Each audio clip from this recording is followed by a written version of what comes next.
Hello everyone, welcome to this essential SQL video where we'll be learning about Data Definition Language.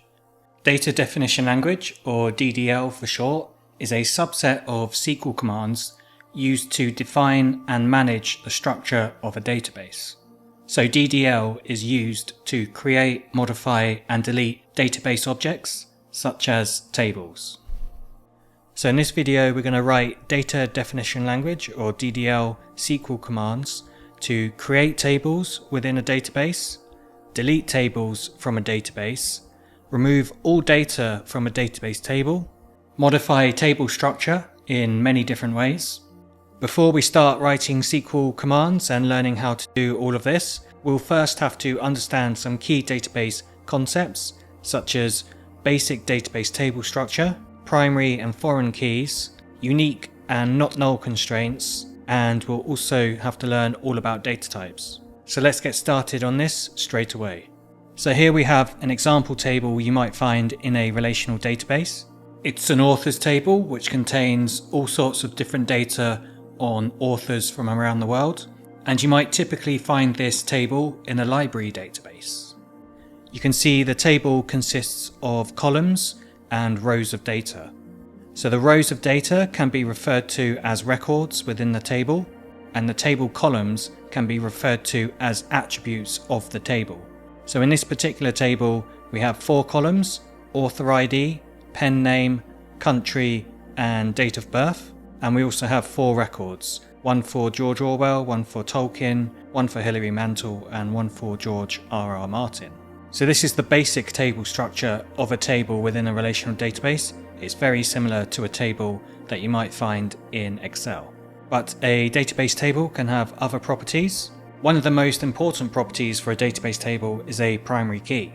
So a primary key is a column or combination of columns which can uniquely identify a record within a table. You can see here that the values in the author ID column uniquely identify each record in the authors table, so we can assign the author ID column as a primary key. And each table within the database can only have one primary key column. Now there is one more column in this table which could have been used as a primary key, as it uniquely identifies each record within the table. And for bonus points, you can post the name of the other column which could have been used as a primary key in the comments. We can also apply constraints to columns within database tables. So the first one we'll look at is the unique constraint. So the unique constraint can be applied to a column to ensure that each value within the column is unique.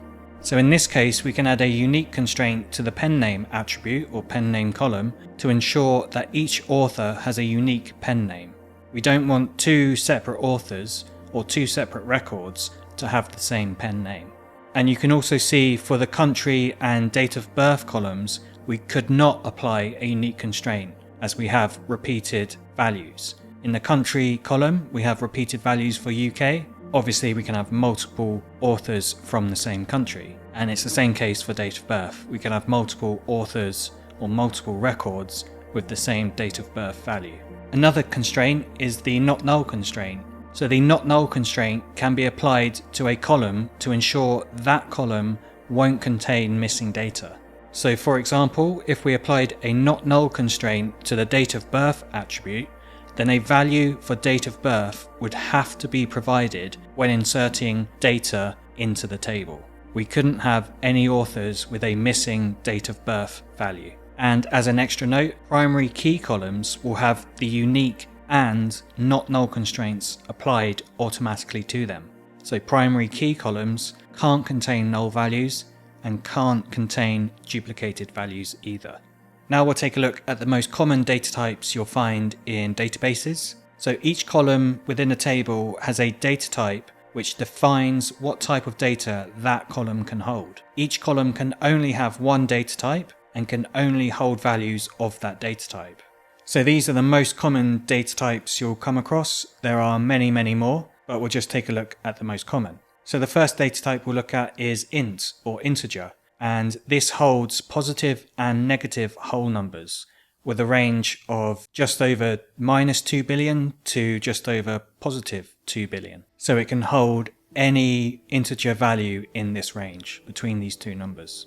Then we have the numeric or decimal data type, and this data type can hold decimal numbers with m digits long and n digits after the decimal point. So for example, if we wanted to hold the number 999.99, we would use decimal 52, 5 digits long with 2 digits after the decimal point.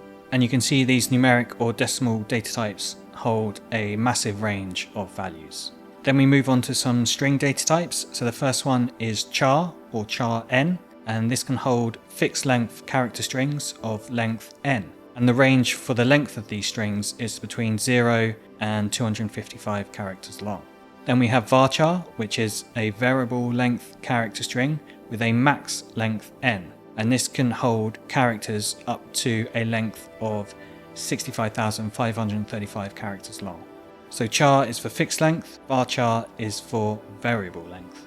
And then we also have a date data type. So this holds date values in the format year, year, year, year, month, month, day, day. And a typical range for the date data type is from the 1st of January of the year 10,000 to the 31st of December 9,999. So if we quickly look at some examples of data types using our authors table, we have the author ID column, which is an int, as it's holding integer values, whole numbers. We then have the pen name column, which is a varchar, as it's holding strings of varying length. You can see each author has a different length name or pen name. We then have the country column. So this is also a varchar. Each country is going to be of a different length, so we use the varchar data type, and then obviously date of birth is a date data type column. So we don't have any char data types in this table or any numeric data types in this table.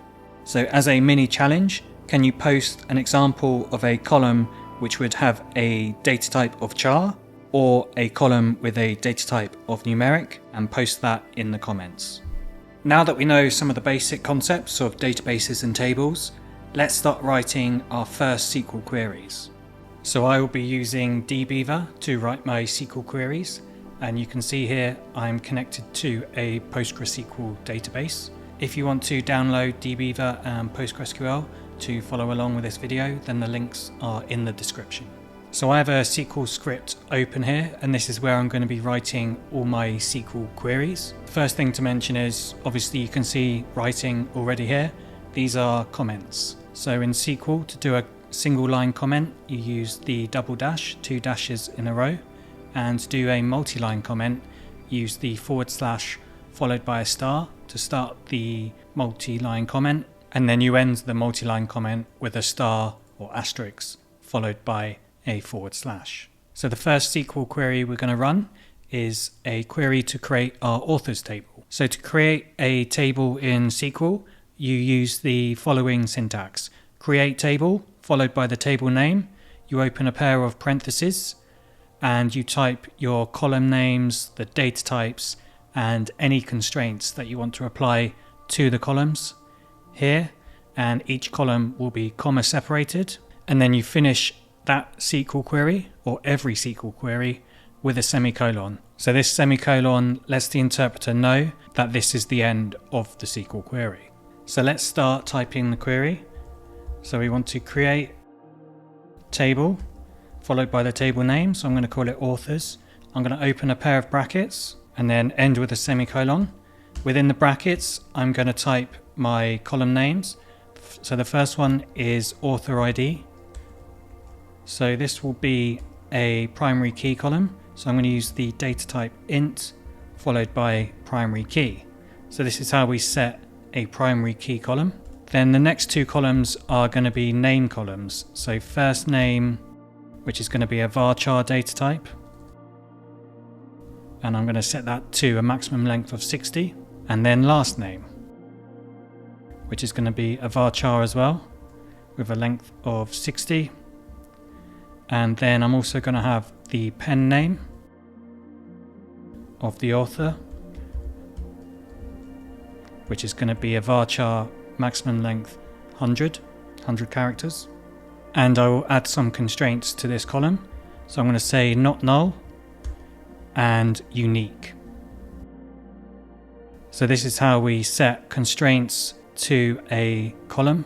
Then I will have a country column which has information on the country that each author was born in, and then also a date of birth column.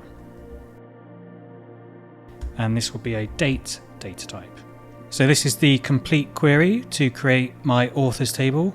So I'm going to run that with this little orange arrow here, and you can see that it's successfully run. And you can see if on the left hand side you open this up and you go down to public tables and then right click, refresh, you can see we now have an authors table in the database. And you can also see the columns author ID, first name, last name, pen name, country, and date of birth.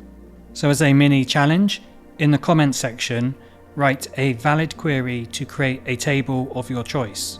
So define the name of the table, the columns, the data types, and the constraints. So now it's time to create a table which contains a foreign key. But firstly, we have to know exactly what foreign keys are. So what are foreign keys? A foreign key is a column which references related data in another table, and it's usually referencing the primary key of another table. So these foreign key columns are used to create links or relationships between tables in a database. So here you can see an example of a book table. We have the book ID, the book title, and also the publication date of the book, but we also have this author ID column. And this author ID column is a foreign key column referencing the author ID primary key column in the authors table. So we are using this foreign key column in the books table to create a link between the authors table and the books table. So then we will be able to match which authors wrote which books.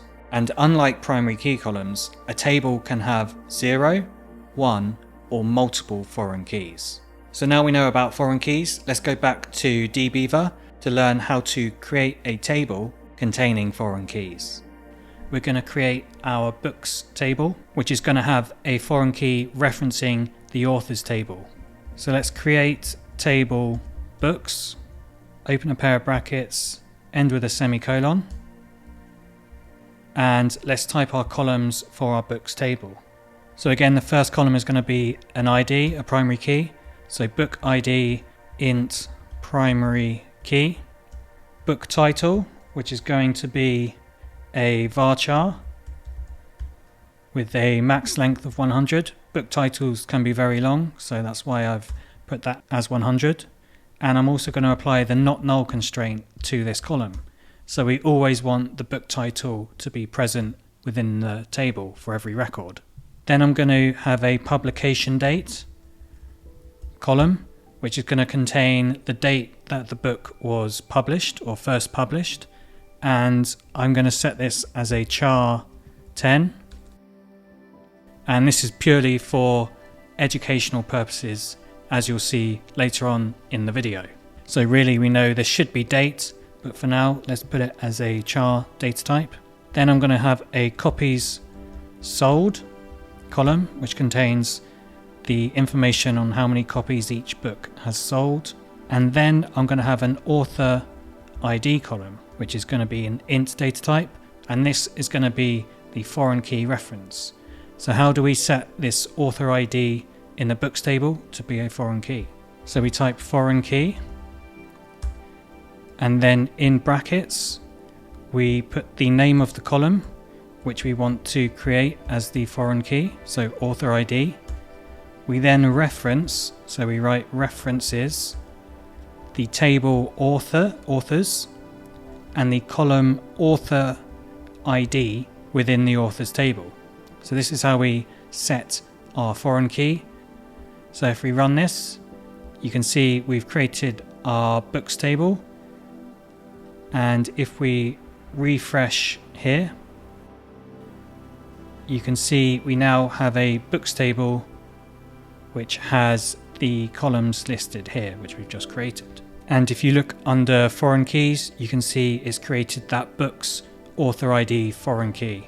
So now we know how to create tables using SQL. It's time to learn how to delete tables from a database. So rather confusingly, instead of just saying delete table, table name, we actually have to say drop table, table name. So we write drop table. Now I'm going to try and drop or delete the authors table. Let's see what happens. So we actually get an error. It's saying we cannot drop table authors because other objects depend on it. And you can see here constraint books author ID F key, foreign key, on table books depends on table authors. So if a table contains a foreign key reference, then we cannot drop that table. The first thing we have to do is drop the books table. So let's delete the books table. And you can see that was successful. If we refresh our tables, you can see we only have the authors table. We no longer have the books table. And if we now try and drop authors, it was successful. Query drop table authors. And if we refresh, you can see we no longer have any tables in our database. Obviously, I didn't really want to do that, so I'm going to recreate the tables. So let's try and create the books table first. And you can see we also get an error. It says relation authors does not exist. And this is because we've referenced the authors table, which no longer exists in our query. So first of all, we have to create the authors table, which was successful. And we can then create the books table, which was also successful. If we refresh now, you can see we have our authors table and our books table back. So this is how we delete tables from a database. Now we're going to learn how to truncate a table. So truncating a table removes all records or rows from a table. And I've included it here as it is technically part of data definition language. But seeing as we have no records in either table, no data in either table, it is a bit pointless to truncate the tables at the moment. But we can try truncate table books, end in a semicolon. And you can see a truncated table books. And we could just write truncate. So we could write truncate books, and it will do exactly the same thing. So as I said, truncating a table is removing all records from a table. What the truncate command does behind the scenes is it actually drops the table, so drops the table completely, deletes it from the database, and then recreates it. So it's like running drop table books followed by the create table command here. So technically it's data definition language because it's dropping tables and it's creating tables, but what it does is it removes all records from a table. And in the next video in this series, we're going to be comparing truncate to another command which is part of data manipulation language. So things will become a lot clearer then as to what truncate does. So now we're going to learn how we can modify table structure within a database. So the first command we're going to learn about is how to rename a table within a database. So when we modify a table, we use this alter table command. So we type alter table followed by the table name which we want to modify. So in this case, I'm going to modify the table books and I'm going to rename the table to the new table name. So I'm just going to call it book singular. And if I run this, you can see it's been renamed to book, but I actually want to change that back to books as I prefer table names to be plural. So I'm just going to run the sort of reverse query, alter table book, rename to books, and if you refresh, you'll see that it's now renamed to books. Now we can learn how to rename a column within a table. So to do that, we use alter table again, followed by the table that we want to alter, rename column with the column name which we want to change to the new column name. So I'm going to alter table authors. I'm going to rename column country, and I'm going to rename that to nationality. And if I run this, you can see it's run successfully. If I refresh the tables and under authors columns, you can see we now have this nationality column. So this was called country when we created the table. It's now been renamed to nationality using this alter table rename column syntax. We can also add a new column to a table using alter table. So I'm going to add a new column to our authors table. So I'm going to write alter table authors, add column, and the new column which I'm going to create is date of death. A little bit morbid, I know, but a lot of authors have unfortunately passed away. So we're going to store that data in this column. Now we need to type the data type. So I'm going to use the date data type, and I won't apply any constraints as it's not appropriate. We can't use not null because a lot of authors aren't dead, so they're not going to have a date of death value. So we can't use not null, and authors can die on the same day, so we can't use the unique constraint either. So end that with a semicolon, run, and if we refresh authors, you can see we have a new column, date of death. And as a mini challenge, let me know in the comments the query you would use to add a new column to the authors table which contained data on the city or nearest city that each author was born in. So think about the column name, data type, any constraints you want to apply to that column, and let me know in the comments. We can also delete a column from a table using alter table name drop column. So like drop table, we drop column. So I'm going to drop a column from the authors table, and I'm going to be dropping the pen name column. So we already have first name and last name information stored here. So this is only going to duplicate data. So I'm actually going to drop the pen name column from the table just by typing drop column followed by the column name. And if we refresh that now, you can see we no longer have a pen name column in the authors table. And finally, we'll look at how we can change a column's data type. So we can use alter table, alter column name, and then type to the new data type. So if you remember in the books table, we had a publication date column, which I set to char data type. And now you can see why I did that. So I can show you how to change that data type. So I want to alter table books. I want to alter column publication date. And I want to type. So the new data type, which is going to be date.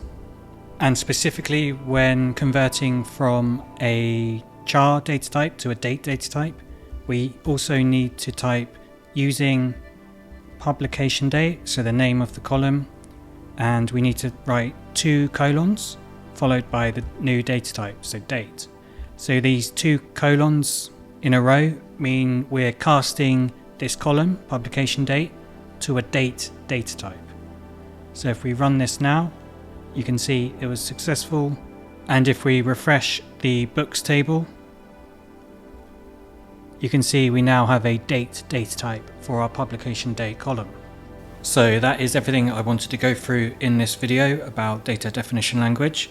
We've learned quite a lot, and I hope you have found it interesting and educational. To recap, we've learned all about database table structure. We've learned about database concepts such as primary keys, foreign keys, data types, different constraints, And then we've also learned how we can create tables in a database, create tables with foreign key references, delete tables within a database, how we can truncate tables, and then how we can also modify these tables in multiple different ways using alter table. So thanks once again for watching, and if you click on the video you see on your screen now, you'll learn all about data manipulation language and how we can insert, modify and delete data from these tables. So I'll see you there.